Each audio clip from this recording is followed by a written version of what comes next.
ಇನ್ನೊಂದು 5 ಕೆಜಿ ಅಕ್ಕಿ ಕೊಟ್ಟರೆ ನಾವು ಯಾರಿಗೂ ಹೋಗೋದಿಲ್ಲ. ಪ್ರತಿಯೊಬ್ಬರೇ ಹೋಗುವಾಗ ಪ್ರತಿ ವರ್ಷ ಒಂದೊಂದು ಗಂಡು ತಗೊಂಡು ಹೋಗ್ತಾರೆ. ಅವ್ರಿಗೆಲ್ಲ ಒಂದೊಂದು ಕನಸೇ ಆಗಬೇಕು.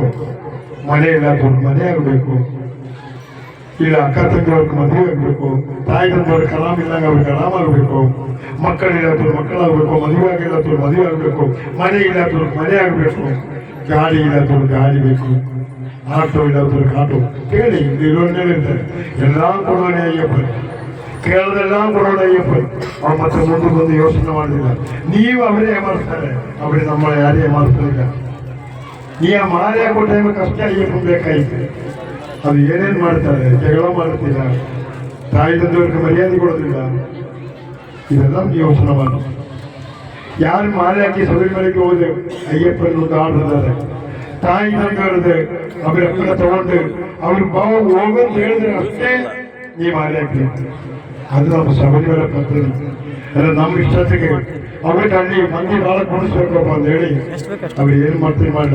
ತಾಯಿ ತಂದೆಯವ್ರಿಗೆ ಮರ್ಯಾದೆ ಕೊಟ್ಟಿಲ್ಲ, ಆಮೇಲೆ ಶಬರಿಮಲೆಗೆ ಅವ್ರು ಹೇಳಿದ್ರೆ ಅವರೇ ಕಣ್ಣು ಕೊಟ್ಟಾರಲ್ಲ ಅಯ್ಯಪ್ಪ. ಈಗ ನಮ್ಮ ಅಯ್ಯಪ್ಪನ ಹೇಳ್ತಾರೆ, ಅಯ್ಯಪ್ಪ ನಮ್ಗೆ ತಾಯಿ ತಂದೆಯವ್ರಿಗೆ ಸಣ್ಣ ನೋಡುತ್ತೆ ಅವ್ರು ಹೇಳ್ತಾರೆ. ಅದಕ್ಕೆ ನಿಮಗೆ ಎಲ್ಲರಿಗೂ ಮಾಲೆ ಹಾಕಿದ ಮೇಲೆ ನಿಮ್ಗೆ ಏನು ಮರ್ಯಾದೆ ಕೊಡ್ತಾರೆ. ಎಲ್ಲರೂ ಯಾರ್ಯಾರೋ ಒಂದು ಬಾ ನಮಸ್ಕಾರ ಮಾಡ್ತಾರೆ. ಬೇರೆ ಯಾವ ದೇವರ ಸೇವೆ ಮಾಡಿದ್ರೆ ಸಿಗ್ತದೆ, ಅದು ನೀವು ಉಪಯೋಗ ಮಾಡಬೇಕು, ದುರ್ವಿನಿಯೋಗ ಮಾಡಬಾರ್ದು. ನೀವು ಅವ್ರು ಯಾರಿಗೆ ನಮಸ್ಕಾರ ಮಾಡ್ತಾರೆ ಆ ಸಾಕ್ಷಾತ್ ಅಯ್ಯಪ್ಪನಕ್ಕೆ. ನಿಮ್ಮಲ್ಲಿ ಅಯ್ಯಪ್ಪನ ಕಾಣ್ತಾ ಇದ್ದಾರೆ, ನಾವು ಹಂಗೆ ಇಲ್ಲ. ನಿಮ್ಮ ಮನೆಗೆ ಹೋಗ್ರಿ, ತಾಯಿ ತಂದೆಯವರು ಓಡಿ ಅವರು ನಿಮ್ಗಳ ಅಯ್ಯಪ್ಪನಾಗಿಯೇ ಕಾಣ್ತಾ ಇದ್ದಾರೆ, ಅವರ ಮಗನಾಗಿ ಕಾಣೋದಿಲ್ಲ. ನೀವು ಪ್ರತಿಯೊಬ್ಬರು ಅದು ದುರ್ವಿನಿಯೋಗ ಮಾಡಿ ಅದು ಕರೆಕ್ಟ ಅನ್ಕೊಳ್ಳೋದಿಲ್ಲ. ಅಯ್ಯಪ್ಪನ ಹೆಸರು ಕೆಡಿಸಬಾರದು. ಅವ್ರು ಹೇಳೋದೆಲ್ಲ ಕೊಡೋದು, ಕೇಳೋದಿಲ್ಲ.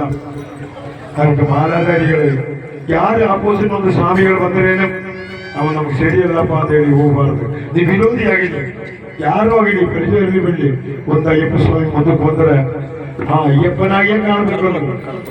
ಅವರ ನೋಡಿದ ತಕ್ಷಣ ಸ್ವಾಮಿ ಸರ್ ಇದು ಹೇಳೋದು ಕರ್ತವ್ಯ ನಮಗಿದೆ.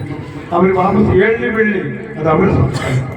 ನಮ್ದು ನಮ್ಮ ಸ್ವಾಮಿಗಳೆಲ್ಲ ಒಂದು ಸ್ವಾಮಿಯ ನೋಡಿದ ತಕ್ಷಣ ಸ್ವಾಮಿ ಶರಣ ಸ್ವಾಮಿ ಶರಣ ಅಂತ ಹೇಳಬೇಕು.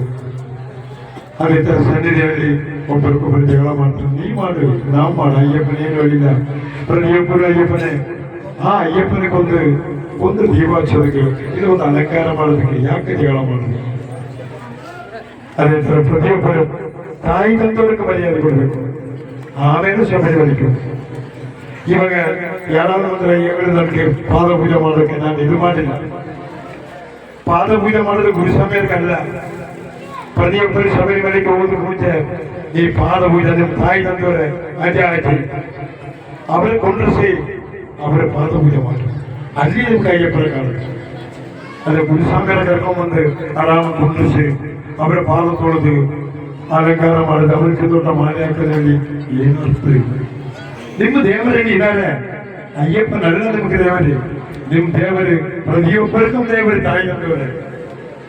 ಆ ತಾಯಿ ತಂದೆಯವರ ಪಾದ ತೊಳೆದು ಅವ್ರಿಗೊಂದು 2 ಬಸ್ಟಾಸ್ ಮಾಲೆ ತರುವ ಅಯ್ಯಪ್ಪನಕ್ಕಂದು ತರುವ ಮಾಲೆ ತಗೊಂಬರ್ರಿ. ಎಷ್ಟು ದುಃಖ ಆಗಿದೆ.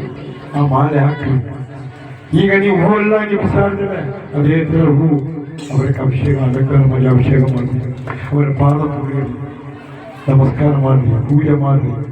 ಆ ಪೂಜೆ ಮಾಡುವ ಟೈಮಲ್ಲಿ ಎಷ್ಟೊಂದು ಮುಖ ಮೇಲೆ ಬಿಸಿ ಅವರ ಮುಖ ನೋಡಿ ತಾಯಿಯವರಿಗೆ ಜಾಸ್ತಿ ಅವರಿಗೆ ಕಣ್ಣಲ್ಲಿ ನೀರು ಬರ್ತಾರೆ. ಅದು ಒಂದೇ ಕಂಡದ ಸಾಕು, ಅವರಿಗೆ ದುಃಖ ಅಲ್ಲ, ಅವರದೇ ಖುಷಿ. ಆ ಅಯ್ಯಪ್ಪ ನಾನು ಪಾದ ಪೂಜೆ ಮಾಡ್ತಾ ಇದ್ದೆ. ಮಾಲಾದ ಮೇಲೆ ಅಯ್ಯಪ್ಪನೇ. ಆ ಅಯ್ಯಪ್ಪನ ಪಾದ ಪೂಜೆ ಮಾಡೋದಕ್ಕೆ ಒಂದು ಅವಸರ ಅವರಿಗೆ ಸಿಕ್ಕಿದಂದ್ರೆ ಆ ತಾಯಿಗೆ ತಂದವರಿಗೆ ಅದು ಯಾರಿಗೆ ಸಿಗ್ತದೆ ಭಾಗ್ಯವಲ್ಲ. ನೀವು ಕೊಡೋಕೆ ತಯಾರಿಲ್ಲ. ನೀ ಯಾರ್ಯಾರು ಸ್ವಾಮಿಗಳ ಕರ್ಕೊಂಡ್ ಬರ್ತೀರಾ, ಕುಂಡಿಸ್ತೀರಾ, ಪಾದ ಪೂಜೆ ಮಾಡ್ತೀರಾ, ಅವ್ರಿಗೆ ದರ್ಶನ ಕೊಡ್ತೀರಾ, ದೊಡ್ಡ ದೊಡ್ಡ ಮಾಲೆ ಹಾಕ್ತಾರೆ. ಎಲ್ಲಿ ಇದೆಲ್ಲ ಮಂದಿ ತೋರ್ಸೋದಕ್ಕೆ ಅದೆಲ್ಲ ನೀವು ಸೇವೆ ಮಾಡಿದ್ರು. ಒಬ್ಬೊಬ್ಬರು ಮಾಲಾಧಾರಿಗಳು ಅವ್ರಿಗೆ ಚಲೋ ಮಾಲೆ ಹಾಕ್ರಿ, ಅವ್ರಿಗೆ ಮಾಡಿ ತಾಯಿ ಮಕ್ಕಳು ಮೊಮ್ಮಕ್ಕಳು ಎಲ್ಲರೂ ಮುಂದವರ ಪಾದ ನಮಸ್ಕಾರ ಮಾಡಿ. ಈ 42 ದಿವಸ ಪ್ರಧಾನ ಸ್ನಾನ ಮಾಡಿ ಹೋಗೋದು. ಆ 1 ಸೆಕೆಂಡಲ್ಲಿ ಆ ಅಯ್ಯಪ್ಪ ನಿಮ್ಕಳ ಬರ್ತಾರೆ. ಆ ಪ್ರಾರ್ಥನೆ ಅವ್ರು ಕೇಳ್ತಾರೆ. ಮನಸ್ಸು ನೋಡು ಪ್ರಾರ್ಥನೆ ಮಾಡ್ತಾ ಇರ್ತಾರೆ. ನಿಮ್ಗೆ ಗೊತ್ತಿಲ್ಲ. ಅಯ್ಯಪ್ಪ ನಮ್ಮ ಮಗ ಅವ್ರಿಗೇನೋ ತಪ್ಪು ಮಾಡಿದ್ರೆ ಕ್ಷಮಿಸಪ್ಪ, ಅವರಿಗೆ ಏನೋ ತ್ರಾಸ ಕೊಡ್ಬೇಡಪ್ಪ, ಅವರ ಅನುಕೂಲ ಕೊಡಪ್ಪ, ಆಶೀರ್ವಾದ ಕೊಡ್ಬಾರ್ದು, ಒಳ್ಳೆಯವರು ಮಾಡಪ್ಪ. ಆ ಪ್ರಾರ್ಥನೆ ಅಯ್ಯಪ್ಪ ಕೇಳ್ತಾರೆ. ಸೆಕೆಂಡ್, ನೀವು 42 ದಿವಸ ವ್ರತಾನುಷ್ಠಾನ ಮಾಡಿ ತಾಯಿ ತಂದೆಯವ್ರಿಗೆ ಮರ್ಯಾದೆ ಕೊಡಲಾಗ, ಮನೆಯಲ್ಲಿ ಹೋಗಲಾಗ, ಮಕ್ಕಳು ಹಿಂಗೆ ಹೋಗ್ತಾರೆ, ಶಾಲೆಗೆ ಹೋಗ್ತಾರ, ಮನೆಯಲ್ಲಿ ಕಷ್ಟವಿದೆಯಾ, ಇದನ್ನು ನೋಡೋದು ಬಹಳ ಕಡಿಮೆ. ಅದೆಲ್ಲ ಅಯ್ಯಪ್ಪ ಬರ್ತದೆ. ನೀವು ಮಾಲೆ ಹಾಕಿ ಅಂದರೆ ಪ್ರತಿದಿನ ಮನೆಗೆ ಹೋಗ್ಬೇಕು. ನಿಮ್ಮ ಸನ್ನಿಧಿ ಪೂಜೆ ಮುಗಿಸಿ ಪ್ರತಿದಿನ ನಿಮ್ಮ ಮನೆಗೆ ಹೋಗಿ ನೀವು ದಿವಸ ಹೋದ್ರೆ ನಿಮ್ಮ ಪೂಜಾ ರೂಮಿನಲ್ಲಿ ಅವರೆಲ್ಲ ರೆಡಿ ಮಾಡಿ ಇರ್ತಾರೆ. ನೀವು ಹೋಗಿ ಅಲ್ಲಿ ಒಂದು ಗಂಟೆ ಹೊಡೆದು ಒಂದು 10 ಶರಣ ಕರೆದು, ಬೇರೆ ಸ್ವಾಮಿಗಳು ಹೋಗಿದ್ರೆ ಕರ್ಕೊಂಡು ಹೋಗ್ಬೋದು, ಒಂದು 10 ಶರಣ ಕರೆದು ಇದು ಮಾಡುವ ನಿಮ್ಮ ತಾಯಿಯವರಾಗಿ ಅವ್ರಿಗೆ ನಿಮ್ಮ ಬಾಯಿ ಮುಂದೆ ನಿಲ್ಲೋದು ನೋಡ್ಬೇಕು. ಅವರು ತಾಯಿ ತಂದೆಯವರ ಎಲ್ಲ ನಿಲ್ಲದೆ ಅವರದ್ದು ಭಕ್ತಿ ಆಗಿದೆ. ಮಕ್ಕಳಾದ್ರೆ ಅವ್ರನ್ನ ನೋಡಿದ ತಕ್ಷಣ ಅವ್ರಿಗೆ ಭಕ್ತಿ ಸ್ವಾಮಿ ಭಾಷ ಅದು ತಾಯಿ ತಾಯಿ. ನೀವು ಅದಲ್ಲ, ನೀವು ಸ್ಟೈಲಾಗಿ ಹೋಗುತ್ತೆ. ದೇವ ಮಾಡಿ ತಾಯಿ ತಂದೆಯವ್ರಿಗೆ ಕಷ್ಟ ಕೊಡಬಾರ್ದು. ಕೆಲವರು ಮದುವೆ 50 ವರ್ಷನ ಅವರ ಅದು ಹಿಂದಿ ಮಾತು ಕೇಳ್ಕೊಂಡು ಒಂದು ಹೊರಗೆ ಆಗ್ತಾರೆ, ಇದೇ ಬಾಡಿಗೆ ಮನೆಗೆ ಆಗ್ತಾರೆ, ಅನಾಥಾಶ್ರಮಗಳು ಹೋಗ್ತಾರೆ. ಇಲ್ಲ ಅವರು ಹೋಗಲ್ಲ ಅಂದ್ರೆ ನಾವು ಬೇರೆ ಮನೆ ಮಾಡಿ ಹೋಗೋಣ. ಅವರು ಎಲ್ಲಿ ಹೋಗ್ಬೇಕು, ಎಲ್ಲಿ ಹೋಗ್ಬೇಕು? ಅವರು ನಿಮ್ಮ ನಂಬಿಯಲ್ಲ ಅವರು. ಅವ್ರು ಎಷ್ಟೋ ಕಷ್ಟಪಟ್ಟು ನಿಮ್ಗೆ ಬೆಳೆಸ್ತಾರೆ.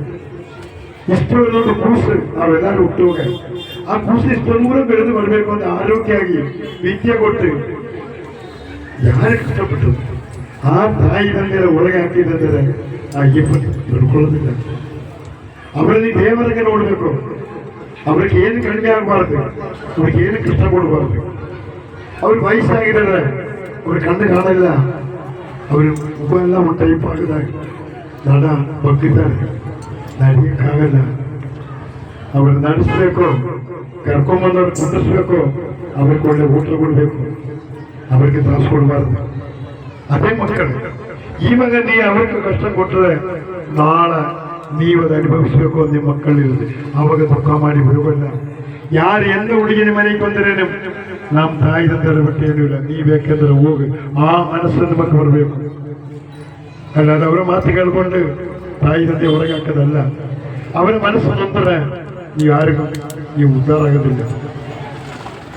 ಎಲ್ಲರಿಗೂ ಹೇಳೋದು ಇದು ಮಾಲಾಧಾರಿಗಳಿಗೆ ಅಷ್ಟೇ ಅಲ್ಲ, ಅದಕ್ಕೆ ಪ್ರತಿಯೊಬ್ಬರು ತಾಯಿ ತಂದೆಯವ್ರಿಗೆ ಮರ್ಯಾದೆ ಕೊಡ್ರಿ, ಅವರ ಪಾದ ನಮಸ್ಕಾರ ಮಾಡ್ರಿ. ಆಮೇಲೆ ನಿಮಗೆ ಪಾದ ನಮಸ್ಕಾರ ಮಾಡಬಾರ್ದು. ಅವ್ರಿಗೆ ಒಳ್ಳೆ ಊಟ ಕೊಡ್ರಿ, ಒಳ್ಳೆ ಟ್ರೀಟ್ಮೆಂಟ್ ಕೊಡ್ರಿ, ಒಳ್ಳೆ ಆರೋಗ್ಯವಾಗಿ ಬೆಳೆಸಬೇಕು. ನಿಮ್ಗೆ ಹೆಂಗೆ ಅವರ ಆರೋಗ್ಯ ಬೆಳೆಸಿದ್ರೆ ಅದೇ ಪ್ರಕಾರ ನೀವು ಅವರ ನೋಡಬೇಕು. ಒಂದು ಸಣ್ಣ ಪಾಪ ನೋಡೋದಕ್ಕೆ ಅವ್ರ ನೋಡಬೇಕು. ನಿಮ್ಮ ಮನೆಗೆ ಎಷ್ಟೋ ದೊಡ್ಡ ಮಂದಿ ಬಂದ್ರೆ ಇದು ನಮ್ಮ ತಾಯಿ, ಇದು ನಮ್ಮ ತಂದೆ ಅಂದಿಗೆ ಹಿಡಿದು ಹೇಳಕ್ಕೆ ತಲುಪಬೇಕು ನಿಮ್ಗೆ. ಅಲ್ಲ ಅವ್ರು ಯಾರೋ ಇವ್ರು ಯಾರು ಅಂತ ಗೊತ್ತಾಗೋದಲ್ಲ. ಕೆಲವರು ತಾಯಿ ತಂದೆ ಹೊಡಿತಾರೆ, ಅವರೆಲ್ಲ ಅನುಭವಿಸ್ತಾರಲ್ಲ. ನೀವು ಮಾಡಿ ತಾಯಿ ತಂದೆಯ ಕಣ್ಣಲ್ಲಿ ನೀರು ಬಂದಂಗೆ ಯಾರು ಮಾಡಿಸಬಾರ್ದು. ಅದು ನಿಮ್ಗೆ ಆ ಕಷ್ಟದಿಂದ ನಿಮ್ಗೆ ಪರಿಹಾರ ಆಗೋದಿಲ್ಲ. ಅವರ ದೇವರಿಗೆ ನೋಡ್ರಿ, ಅವರೇ ದೇವರೇ ನಿಮ್ಗೆ. ಅದಕ್ಕೆ ದೊಡ್ಡ ದೇವರೆಲ್ಲ ಅಯ್ಯಪ್ಪ. ಅರ್ಥ ಆಯ್ತು? ಅವ್ರಿಗೆ ದೊಡ್ಡ ದೇವರೆಲ್ಲ ಅವ್ರ ಚಂದ ನೋಡ್ರಿ, ಅವರ ದೇವರನ್ನು ನೋಡ್ರಿ, ಪ್ರತಿದಿನ ಹೋಗಿ ಅವರ ಪಾದ ನಮಸ್ಕಾರ ಮಾಡ್ರಿ. ಅವ್ರಿಗೆ ಏನಾದ್ರು ಕೊಟ್ಟರೆ ಬೇಡ ಅಂತ ಬರಬಾರ್ದು. ನೀವು ಹೋಟೆಲ್ಗೆ ಹೋಗಿ ಒಂದು ಅದ್ರೊಳಗೆ ಒಂದು ಪ್ಲಾಸ್ಟಿಕ್ ಹಾಳಿ ಹಾಕಿ ಅದರಲ್ಲಿ ಹೇಳ್ತಿದ್ರೆ ನೀವು ಎಷ್ಟೋ ಭಕ್ತಿಯಲ್ಲಿ ತಿಂತೀರಿ. ನಿಮ್ಮ ಮನೆಗೆ ಹೋದರೆ ನಿಮ್ಮ ತಾಯಿ ಆಗಲಿ, ನಿಮ್ಮ ಮನೆಯವರಾಗಲಿ, ನಿಮ್ಮ ಮಕ್ಕಳಾಗಲಿ ಅವರೇನಾದ್ರು ಮಾಡಿಕೊಡೋದೇ ಭಕ್ತಿ ಭಯದಲ್ಲಿ ಶುದ್ಧಿನಲ್ಲಿ ಮಾಡಿಕೊಟ್ಟಿದ್ದಾರೆ. ಅದು ತಿನ್ನೋದಿಲ್ಲ, ಅದು ಬಿಟ್ಟು ಬರ್ತಾರೆ. ಅವರ ಮನಸ್ಸು ಎಷ್ಟೋ ನೋವಾಗ್ತು ಅಂತ ಅವರಿಗೂ ಆಸೆ ಇದೆ ಅಯ್ಯಪ್ಪನ ಸೇವೆ ಮಾಡಬೇಕು. ಅದಕ್ಕೆ ಮನೆಯಲ್ಲಿ ಯಾರು ಏನು ಕೊಟ್ಟರೇನು ತಿಂದು ಬರಬೇಕು, ಬೇಡ ಅಂತೇಳಿ ಬರಬಾರ್ದು. ಸ್ವಾಮಿ